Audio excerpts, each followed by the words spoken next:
জেলা প্রশাসক নিয়োগ নিয়ে জনপ্রশাসন মন্ত্রণালয়ের চুক্তিভিত্তিক নিয়োগ পাওয়া সিনিয়র সচিব মোহাম্মদ মোখলেসুর রহমান ও দুজন যুগ্ম সচিব ডক্টর জিয়াউদ্দিন আহমেদ ও আলী আজমের জড়িত থাকার অভিযোগ উঠেছে। এই বিষয়ে সামাজিক যোগাযোগ মাধ্যম হোয়াটসঅ্যাপের কথোপকথনের ছবি দিয়ে প্রতিবেদন প্রকাশ করেছে দৈনিক কালবেলা। প্রতিবেদনের তথ্য, পছন্দের জেলা প্রশাসক নিয়োগের জন্য নিজেকে নির্লোভ দাবি করে ৫ কোটি টাকা আবদার করেন জনপ্রশাসন সচিব। বিপরীতে যুগ্ম সচিব জিয়াউদ্দিন ৫ নয় ১০ কোটি টাকা রাখার কথা জানান। তবে প্রতিবেদনে উত্থাপিত অভিযোগ ভুয়া বলে দাবি করেন অভিযুক্ত কর্মকর্তা ডক্টর মোখলেসুর রহমান। বৃহস্পতিবার সচিবালয়ে সাংবাদিকদের প্রশ্নের জবাবে এ দাবি করেন তিনি।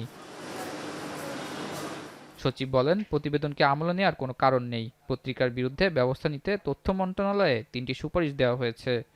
অলরেডি 3টি পদক্ষেপ নেওয়া হয়েছে। এই 3টা চিঠি আমাদের ওয়েবসাইট থেকে নামাই নেবেন।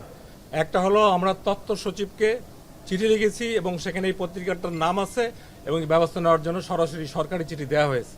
এটা প্রেস কাউন্সিল আছে, অন্যান্য যা নিয়মকানুন আছে আমার চেয়ে আপনারা ভালো জানেন, তারা ব্যবস্থা নিচ্ছে। এছাড়া ৩ কোটি টাকার চেক ইস্যুতে অভিযুক্ত ব্যবসায়ীকে দ্রুত গ্রেফতার করার কথাও জানান তিনি। যাকে কেন্দ্র করে এই ভুয়া লোক, তাকে তার বিরুদ্ধে আইনানুগ ব্যবস্থা নেওয়ার জন্য স্বরাষ্ট্র সচিবকে লেখা হয়েছে, যাতে তারা মেবি 1-2 দিনের মধ্যে তখন আমরা নিউজ করতে পারবে হি উইল বি অ্যারেস্টেড এবং রিমান্ডে তার চলে যাবে। 3 নম্বর হইল যে ব্যাংকারের অনভিজ্ঞতা অথবা ভুলের কারণে ব্যাংক অ্যাকাউন্টটা খোলা হয়েছিল, বাংলাদেশ ব্যাংকের গভর্নরকে চিঠি দেওয়া হয়েছে। এই ব্যাপারে শুধু ওনার ব্যবস্থাই হবে না, অন্যান্য ব্যাংকেও যাতে এরকম আর কোনো সমস্যা না হয় সেই পদক্ষেপ নেওয়া হচ্ছে।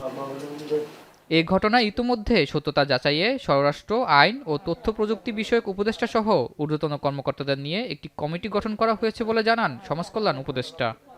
উপদেষ্টাদের একটা কমিটি করে তারা এটা দেখবেন। একজন উচ্চপদস্থ কর্মকর্তাকে নিয়ে এরকম একটা কথা, এটার নাম প্রথমত এই কথাটা উঠলো কেন, এটার সূত্র কি, এটার কারণ কি, এটা তলিয়ে দেখতে হবে। ইমিডিয়েটলি যে সিদ্ধান্তটা হয়েছে এটা টেকনিক্যাল ইন্টিগ্রিটিটা কি এটা জানার জন্য কিন্তু ইতিমধ্যে আমাদের ক্যাবিনেটে কথা হয়ে গেছে। এটা ইনভেস্টিগেট করে ইমিডিয়েটলি দেখতে হবে। এদিকে পত্রিকায় অসত্য প্রতিবেদন প্রকাশ করায় প্রেস কাউন্সিল আইন অনুযায়ী ব্যবস্থা নিচ্ছে বলে জানান জনপ্রশাসন মন্ত্রণালয়ের সিনিয়র সচিব। আতাউর নিয়ন, এখন, ঢাকা। শিয়া বাটার ও ভিটামিন ই সমৃদ্ধ lily glam beauty soap. Lily, always beautiful.